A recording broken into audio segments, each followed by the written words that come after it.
तो चैप्टर की स्टार्टिंग में हमें दिखाया जाता है येवा को, जो कि सोच रही होती है कि काश मैं मरने से पहले एक बार शियो का मुस्कुराता चेहरा देख लेती तो कितना अच्छा होता, बस एक बार।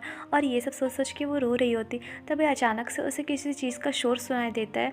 तो बाहर नैनी से पूछती कि नैनी, ये शोर आखिर किस चीज़ का और कहाँ से आ रहा है। तभी उसे सुनाई देता है शियो का आवाज़, जो कि बोल रहा होता है कि मुझे तुम लोग इस तरह से क्यों पकड़े हुए हो, प्लीज़ मुझे छोड़ दो।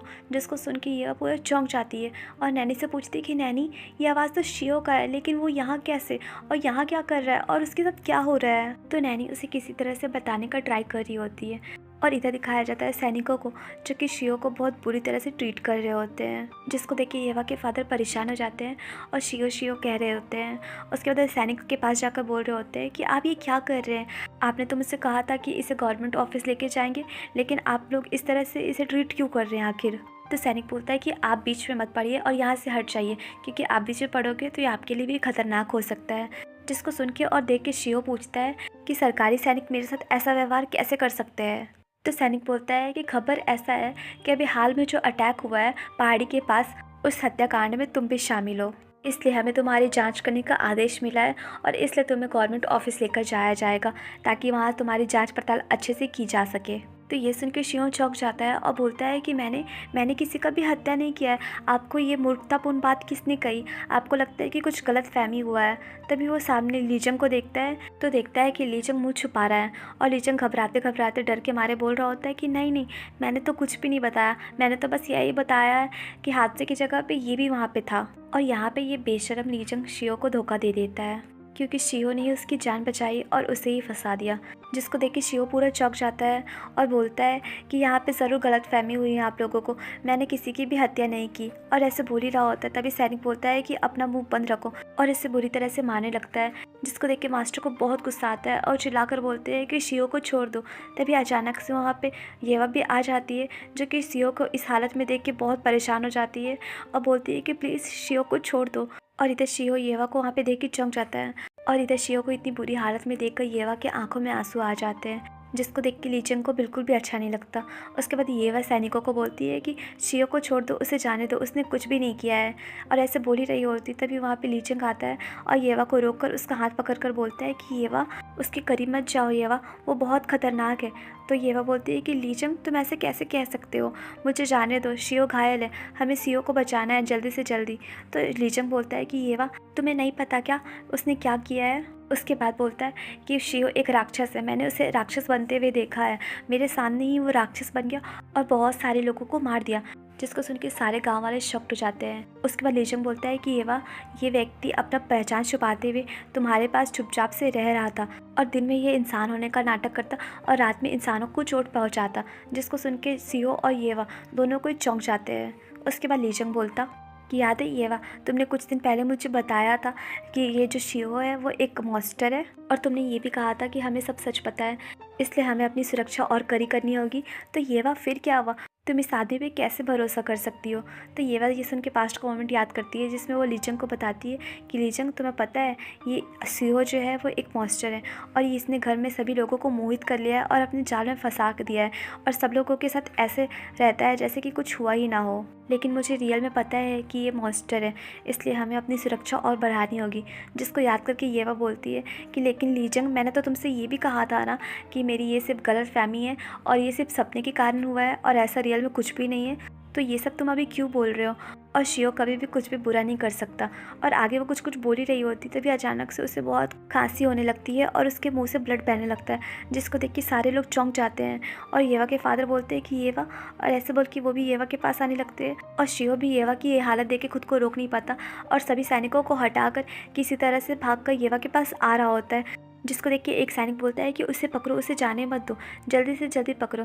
जिसका बात सुनकर सारे सैनिक लोग अचानक से शियो पे अटैक कर देते हैं और उसे बुरी तरह से जख्मी करके पकड़ लेते हैं, जिससे सामने से येवा भी देख रही होती है। जिसको देख के येवा की आंखों में आंसू आ जाते हैं और मन में सोचती है कि प्लीज़ शियो के साथ ऐसा मत करो, मैं नहीं चाहती हूँ कि शियो को कोई चोट पहुँचाए, प्लीज़ उसे जाने दो। और ऐसे सोचते सोचते वो रोने भी लगती है और साथ में बेहोश भी हो जाती है। जिसके बाद उसका आई सीधा अपने फ्यूचर में खुलता है, जहाँ वो सबसे पहले आसपास का क्षेत्र देखती है और सोचती है कि ये कौन सा जगह है। और ऐसे वो सोच ही रही होती तभी सूरा बोलती है कि चलो फाइनली तुम जग गई। वैसे हम लोग पहले भी मिल चुके हैं ना, तुमसे दोबारा मिलकर बहुत अच्छा लग रहा है। उसके बाद बोलती कि तुम्हें आइडिया है भी मैं तुम्हें यहाँ लाने के लिए कितना मेहनत की हूँ। उसके बाद वो येवा के नज़दीक आकर बोलती है कि मेरी इस मेहनत का मूल्य चुकाना होगा और खुद को साबित करना होगा। उसके बाद सीन शिफ्ट होता है और हमें दिखाया जाता है मॉन्स्टर को, जो सारे ब्लैक फॉक्स को मारकर जल्दी से अपने महल येवा के पास आया होता है, जहाँ पे देखता है कि मेन मेड ज़मीन में बैठी हुई है और बहुत गिल्ट में है और आसपास की मेड लोग होती है जो कि शॉक्ड थी। उसके बाद मॉन्स्टर बहुत गुस्से में मेड से पूछता है कि येवा कहाँ है इस टाइम, और इधर दिखाया जाता है येवा को, जिसे लीजंग देख रहा होता है और उसे गले लगाकर बोलता है कि येवा तुम ठीक हो, ये देखकर मुझे बहुत अच्छा लग रहा है। तो सूरा ये देखकर लीजंग को हटाते हुए बोलती है कि अब तुम्हें यकीन हो गया है कि ये लड़की जिंदा है, तो अब हट जाओ और मुझे देखने दो।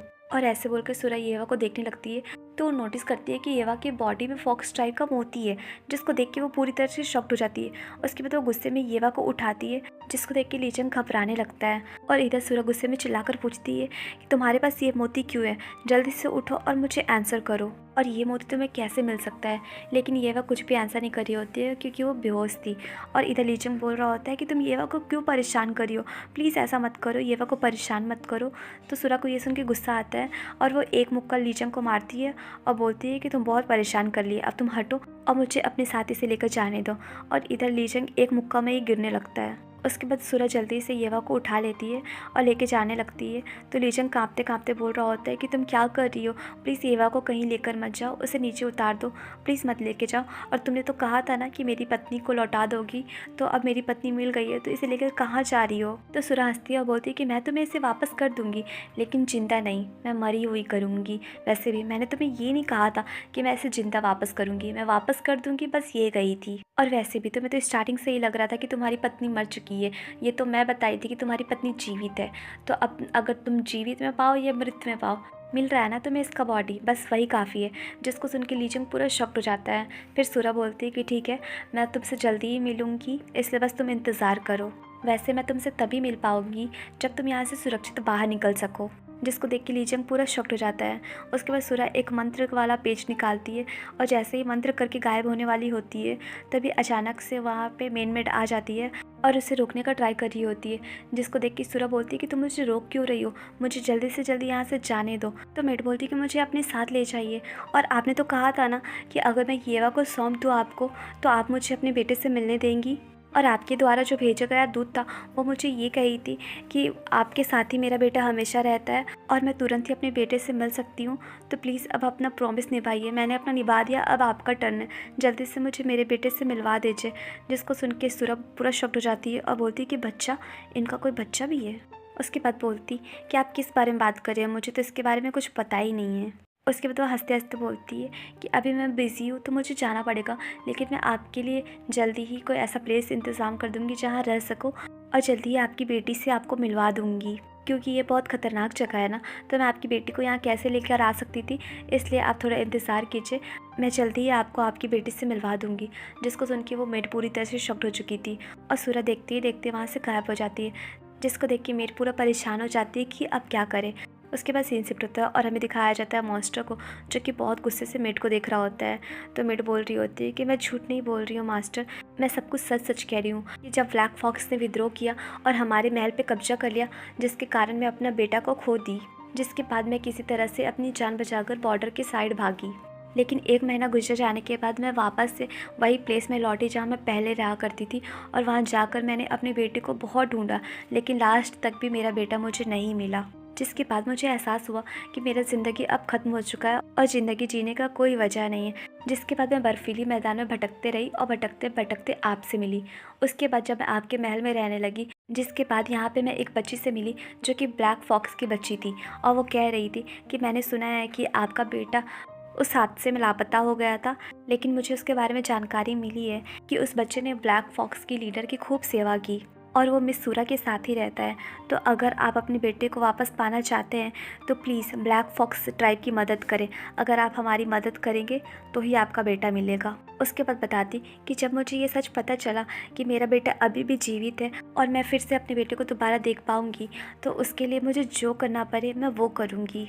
और यही सोचकर मैंने आपको धोखा देने का भी सोच लिया, जिसकी मैंने अभी तक इतनी सेवा की है। उसके बाद बोलती कि मेरा आखिरी काम था ब्लैक फॉक्स लीडर को महल में लाना और येवा को उसे सौंप देना, जो मैं की भी। और मुझे लगा था कि मैं अपने बेटे से मिल पाऊँगी, लेकिन मैंने अपने बेटे के बारे में जब मिसूरा से पूछा तो मुझे पता चला कि वो नहीं जानती कि मेरा बेटा कौन है, और यहाँ तक कि वो ये भी नहीं जानती कि मेरा बेटा है या बेटी है। जिसके बाद मुझे एहसास हुआ कि मैंने बहुत बड़ा गलती कर दिया है और वो बस मेरे बेटे का फ़ायदा उठाकर मुझे चारे के रूप में यूज़ कर रहे हैं। उसके बाद बोलते कि शायद मेरा बेटा अब जीवित नहीं है, इसलिए मास्टर अब जो भी सच था मैं आपको सब बता दिया हूँ, तो आप ये सब सच जानकर जो भी सज़ा मुझे देंगे मैं सारा सज़ा स्वीकार करने को तैयार हूँ। और मास्टर अगर आप मेरी जान लेना चाहते हैं तो मैं खुशी अपनी जान आपको दे दूँगी, और आप मेरे साथ जो चाहे वो कर सकते हैं, क्योंकि मैं बहुत गिल्ट में हूँ। तो गाइस ये चैप्टर यहीं पे एंड हुआ, और आप लोग मुझे कमेंट करके सब बताइएगा कि ये स्टोरी आप लोगों को कैसी लग रही है, और अगर अच्छी लग रही है तो प्लीज़ वीडियो को like share and subscribe. Bye bye.